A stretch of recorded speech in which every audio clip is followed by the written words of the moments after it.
Traveling spot. ನನಗೆ address ಸರಿಯಾಗಿ ಗೊತ್ತಿಲ್ಲ.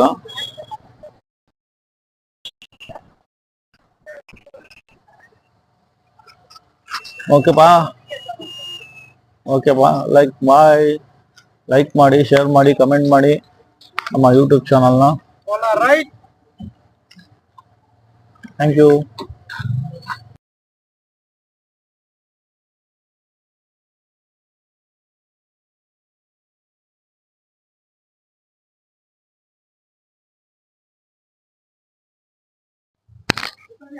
ಸರ್, ಕಸ್ಟಮರ್ ಇದ್ದಾರೆ, ಮೆಟ್ರೋಲ್ ಅನ್ಲೋಡ್ ಆಗ್ತಾ ಇದೆ. ಸರ್, ಅವ್ರು ಯಾರು ಬರಲ್ಲ ಅಂದ್ರು. ನಂದು 7 ಗಂಟೆ ಡ್ಯೂಟಿ ಕ್ಲೋಸ್ ಬರಲ್ಲ ಅಂದ್ರು. ಏಮಂತ ನಿಮ್ಗೆ ಹೇಳಿದ್ನಲ್ಲ ಸರ್, ಗಾಡಿ ಕಳಿಸ್ತೀನಿ ಅಂದ್ರು ಅಷ್ಟೇ. ನಿಮ್ಗೆ ಗೊತ್ತಿರಂಗೆ ಕೇಳಿ ಗಾಡಿ ಇದೆ, 2 ವೀಲರ್ ಇದೆ, ಯಾರು ಬರ್ತಾರೇನೋ. ಅನ್ಲೋಡ್ ಆಗ್ತಾ ಇದೆ. ಸಾರು ಹುಡುಗರು ಕೇಳ್ತಾ ಇದ್ದಾರೆ. ಇವಾಗ ಮಾಡಿ ವಿಡಿಯೋಸ್, ಇದೊಂದು ನೆಕ್ಸ್ಟ್ ವಿಡಿಯೋಸ್ ನಾನು ಹಾಕ್ತೇನೆ.